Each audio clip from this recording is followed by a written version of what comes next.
Y saludamos a esta hora al doctor Diego Ordóñez, él es secretario de Seguridad Pública y del Estado. Con él pues hablaremos sobre algunos temas de coyuntura, justamente el de la consulta popular es uno de estos. Doctor Ordóñez, muy buenas tardes y gracias por acompañarnos. Le saluda María del Carmen Álvarez. Buenas tardes, un gusto, María del Carmen. Doctor, usted en el mes de mayo dijo que la consulta popular pues no estaba entre los temas importantes, prioritarios del gobierno y que no tenían claro pues si se desarrollaría en el 2023. Sin embargo, ahora que ya han sido pues presentados los temas a consulta popular por parte del primer mandatario de Guillermo Lasso, que dan evidencia que sí se convirtió en un tema importante.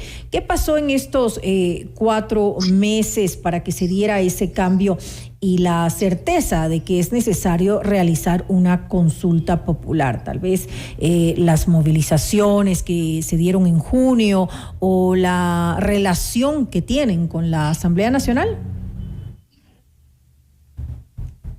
La prioridad del gobierno es la seguridad. Es evidente que los niveles de criminalidad se han incrementado. Y esos niveles de criminalidad se han incrementado fundamentalmente por la fuerza del narcotráfico y digamos que el debilitamiento del Estado en la estrategia de combate, empezando porque nunca hubo una definición de combatir el narcotráfico como se ha producido en este gobierno. Y en esa medida se hacen necesarios cambios constitucionales, enmiendas a la Constitución. 3 en particular que se han presentado en relación con el tema de la seguridad, en las 8 preguntas que ha propuesto el presidente de la República. Entonces, considerando el hecho que la seguridad es una prioridad y que hacen falta esas enmiendas y que no tenemos una Asamblea Nacional con la que se cuenta en una estrategia para combatir el crimen organizado, pues se ha definido que el camino sea la consulta popular. ¿Que es la única vía para poder brindarle seguridad a los ciudadanos en estos momentos entonces, doctor? No, no es la única vía, pero coadyuva, porque es importante. Las Fuerzas Armadas tienen un rol en cuanto a la seguridad, a la defensa, y la defensa tiene que ver también con la seguridad interna. Las Fuerzas Armadas adquieren un rol fundamental cuando el Estado ha decidido enfrentar al narcotráfico como una amenaza a su estabilidad, amenaza al sistema democrático, amenaza a la seguridad interna, amenaza a la estabilidad del Estado. En esa condición, la participación de Fuerzas Armadas en el rol de la defensa y la seguridad ya no es aleatoria, ya no debe ser solo y exclusivamente cuando se producen actos que puedan ser considerados causa de un estado de excepción, sino que en condiciones normales, en tanto la policía cumple con su rol y su tarea de seguridad interna, que se desborda por problemas, por el nivel de la actividad delincuencial, es que las Fuerzas Armadas entran en auxilio de la Policía Nacional. En los anexos a las preguntas está previsto que la Policía Nacional, cuando eso suceda, hará una petición al presidente de la República justificando que sus capacidades se han desbordado y pues necesita el soporte complementario de las Fuerzas Armadas.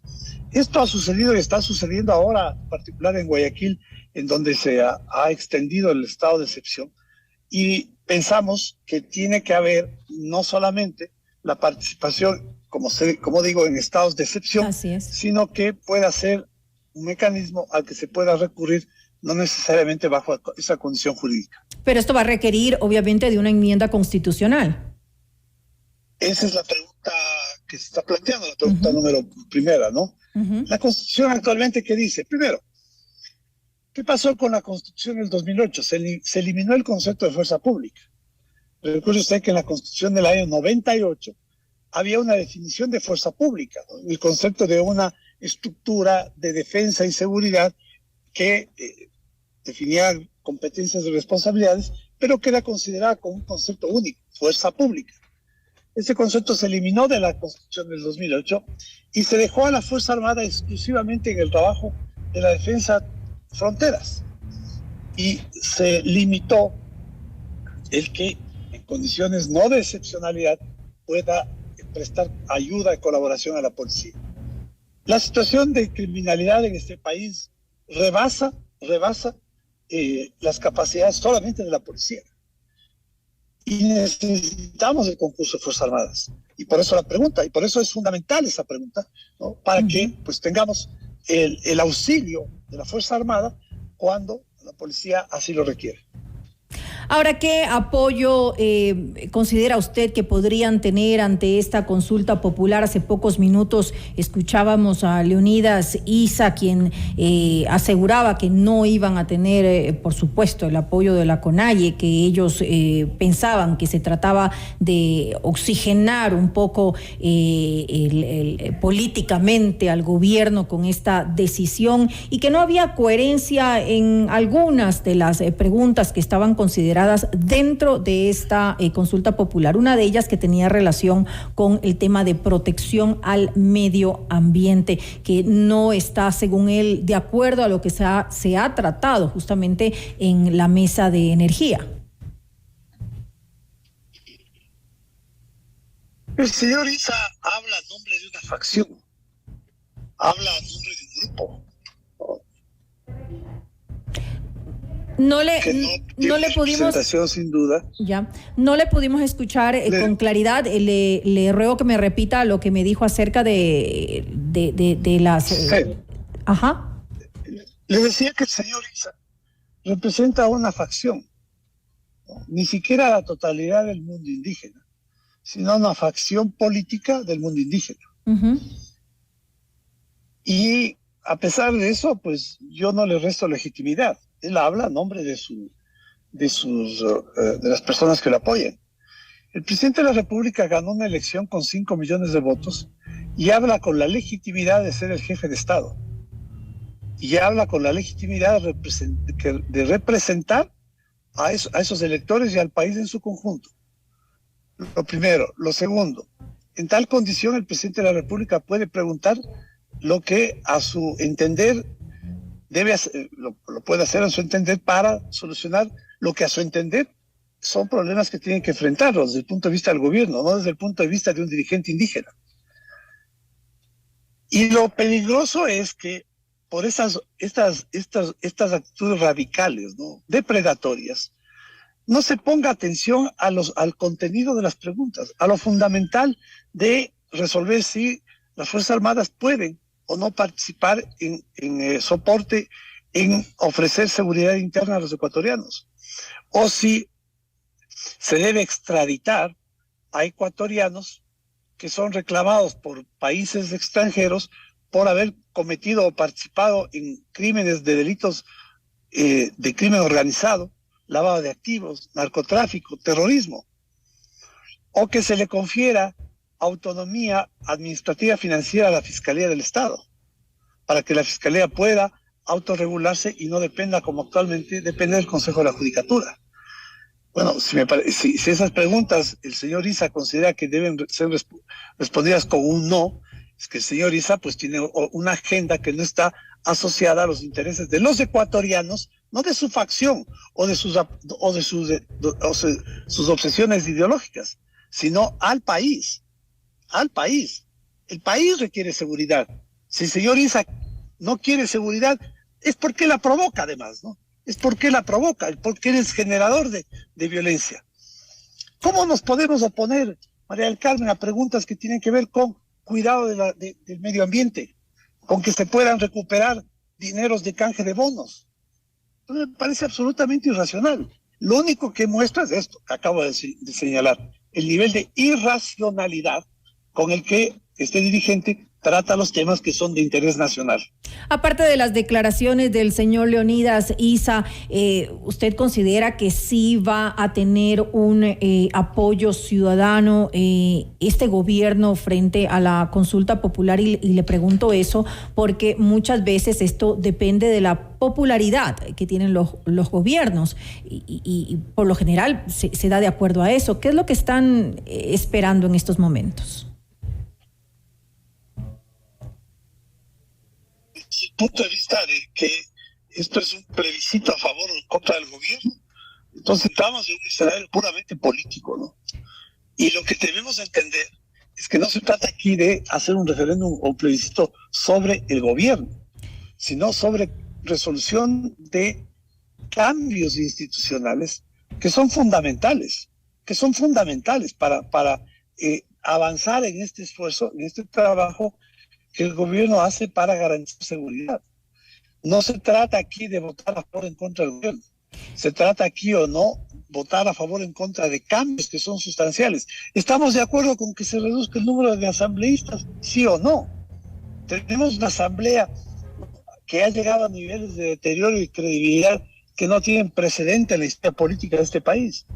Es importante la reducción del número de asambleístas, pero sin duda, es fundamental fortalecer que los partidos políticos no sean membretes que sirvan para el chantaje, para la compra el arriendo, ¿no? El alquiler de sus membretes, sino que sean estructuras que realmente incorporen afiliados, tengan algún tipo de funcionamiento orgánico. Es fundamental para la democracia.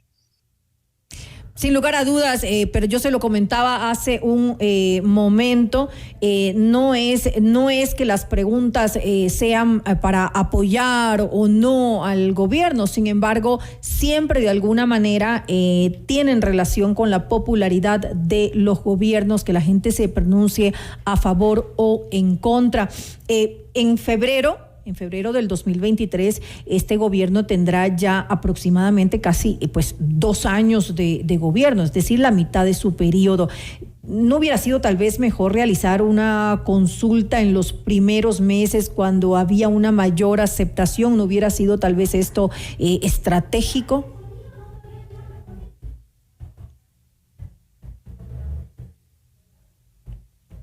Que hay que ver hacia el futuro. Lo que hay que ver es las circunstancias que vivimos en este momento. El gobierno tiene que tener herramientas. No este gobierno solamente, y esto es importantísimo, es desde el Estado ecuatoriano hacia el futuro. El Estado ecuatoriano el que debe tener herramientas para combatir eficientemente la inseguridad. Si en la Constitución del 2008, como en mucha de la legislación secundaria, se le restaron capacidades al Estado para combatir la delincuencia organizada, el narcotráfico, el terrorismo, es en mucho motivo por lo cual vivimos la situación que vivimos. Vivimos un altísimo nivel de criminalidad porque el Estado ecuatoriano, dirigido por los gobiernos de la época, unos cómplices, otros indiferentes, ha generado condiciones para que este nivel de criminalidad se desarrolle en el Ecuador, para que crezca el tráfico de drogas, para que el Ecuador deje de ser lo que era antes solamente un territorio de tránsito, para que se convierta ahora en una plataforma de distribución de droga, para que haya aumentado el volumen de consumo de droga. Cuando se creó la tabla de consumo mínimo, hay un efecto de incremento de los consumidores de Ecuador, solamente eso. Doctor, no sé si usted me logra escuchar en estos momentos. Yo le rogaría que creo que su vehículo está en movimiento en este rato. Sí quisiéramos que se quedaran detenidos para poder escucharlo, porque se escucha entrecortado y quienes están en estos momentos en nuestra audiencia, quienes están escuchando el noticiero, la entrevista, no pueden apreciar completamente lo que usted nos está diciendo. No estaba claro, no me di cuenta si había algún tipo de dificultad con la conexión. ¿Estamos bien en este momento? Ahorita sí estamos bien, muchas gracias. Le rogaría que repitiera un poco lo que nos estaba comentando. Yo le decía que el Estado ecuatoriano, no este gobierno, el Estado ecuatoriano, necesita tener herramientas para defenderse contra la inseguridad. Ya en el pasado, un gobierno por complicidad y otro gobierno por indiferencia han generado las condiciones para que la criminalidad crezca, para que el Ecuador se convierta ahora en un territorio de distribución de droga. En el Ecuador se ha incrementado el consumo de droga. Y se incrementó a partir de la tabla de consumo mínimo, que además aumentó el nivel de deserción escolar.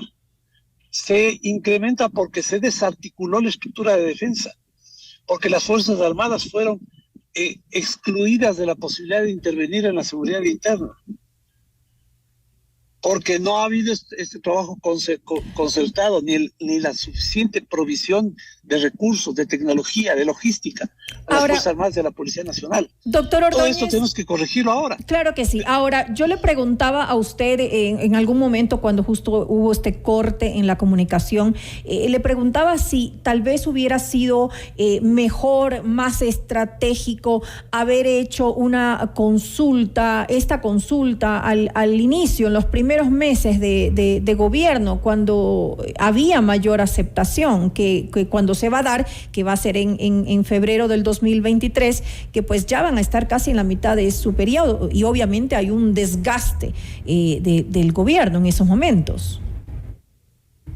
María del Carmen, lo pasado está. Lo que hay que ver es el futuro. Y si la política en el Ecuador, si los políticos en el Ecuador, si los dirigentes sociales, si los dirigentes gremiales, si la opinión pública no entendemos que de lo que se trata esto no es una medición de popularidad del gobierno, sino un grupo de reformas que son fundamentales para darle herramientas al Estado ecuatoriano, no a un gobierno, no a este gobierno en particular, sino al Estado ecuatoriano, cualquiera sea el gobierno que lo dirija. Vamos entonces a perder la oportunidad de empujar estos cambios, estas modificaciones, que nos van a permitir de alguna forma a aportar en capacidades para poder enfrentar la inseguridad. La inseguridad en este momento es uno de los problemas más acuciantes y de mayor preocupación de los ecuatorianos. Y hay que dar respuesta frente a eso. Ahora, no solamente el tema de la seguridad, también el tema del fortalecimiento institucional, que es muy importante. Ayer conversaba yo con el doctor Ramiro Rivera en cuanto a las preguntas de la consulta popular, y una de ellas, que es el tema de la reducción del número de asambleístas. Él me decía, no es la cantidad, sino la calidad. Es decir, por más que se reduzca el número de asambleístas, mientras no sean buenos y dignos representantes del pueblo, pues no hay ningún cambio. Yo diría que hay que tomar en cuenta las dos cosas, ¿no? Cantidad y calidad, y me quisiera explicarme. En este momento usted tiene provincias sobre representadas y provincias subrepresentadas. Hay provincias con muy poca población que tienen dos asambleístas, y que para conseguir un puesto en la asamblea no necesita más de 5,000 votos. Pero en otras provincias, para que usted tenga un asambleísta, tiene que conseguir por lo menos 150,000 votos. Entonces, cuando usted sobre representa, no, hay un desequilibrio, y ese desequilibrio tiene que ver con la cantidad. Obviamente la calidad, ¿no? Ya la calidad tiene que ver con otros factores, no con la formación, ¿no? Porque yo creo que en esto hay que también dejar de lado esos lugares comunes, en el sentido de que quienes lleguen a la asamblea tienen que estar rodeados de títulos. Los que tienen que llegar a la asamblea son personas que estén rodeados de sabiduría, de conocimiento, de honestidad, de integridad, de probidad. Eso es lo que necesitamos. Y eso parte porque tenemos además un sistema de partidos políticos, un sistema de caudillismos locales de pequeño nivel, que terminan convirtiéndose en representantes en organismos nacionales. Pues ya hay una distorsión. Entonces, el concepto de reducir el número de diputados más lo de requisitos de funcionamiento de los partidos políticos son dos elementos importantísimos en términos de corregir estos desajustes institucionales que nos han generado tener un volumen alto de asambleístas de la peor calidad. Uh-huh. Doctor Ordóñez, bueno, ya para finalizar esta entrevista quiero pasar a otro tema y es la visita pues a nuestro país de Laura Richardson, ella jefa del Comando Sur de Estados Unidos. ¿Cuáles son los objetivos que se tienen en su visita? ¿Cuáles son los acuerdos a los que se espera llegar? No, aquí eso es parte de un proceso que se inició hace algún tiempo, ¿no?